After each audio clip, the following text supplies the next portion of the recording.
মধ্যপ্রাচ্যের শান্তি আলোচনার অগ্রগতির জন্য সৌদি আরব, কাতার ও তুরস্ক সফরে যাচ্ছেন পাকিস্তানের প্রধানমন্ত্রী শাহবাজ শরীফ। সংঘাতের পরিবর্তে আলোচনায় বসার ইঙ্গিত দিয়েছে ইরান, যুক্তরাষ্ট্র উভয় পক্ষই। এদিকে বুধবারও ইসরায়েলি হামলায় লেবাননের 17 জন নিহত হয়েছে। অন্যদিকে পুলিশি কার্যক্রমে অবৈধ হস্তক্ষেপের অভিযোগে ইসরায়েলের জাতীয় নিরাপত্তা মন্ত্রী ইতামার বেন গভিরকে অপসারণের দাবিতে শুনানি হয়েছে দেশটির উচ্চ আদালতে। বিস্তারিত জানাচ্ছেন আব্দুল মালেক।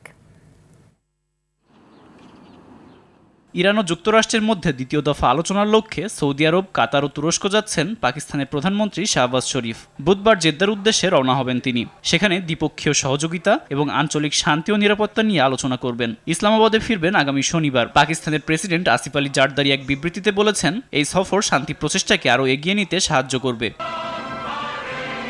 এদিকে ইরানের প্রেসিডেন্ট মাসুদ পেজেশকিয়ান বলেছেন, ইরান যুদ্ধ নয় বরং সংলাপ চাই। তবে যুক্তরাষ্ট্রের ইচ্ছাকে চাপিয়ে দেওয়া বা ইরানকে আত্মসমর্পণে বাধ্য করার যে কোনো প্রচেষ্টা ব্যর্থ হবে।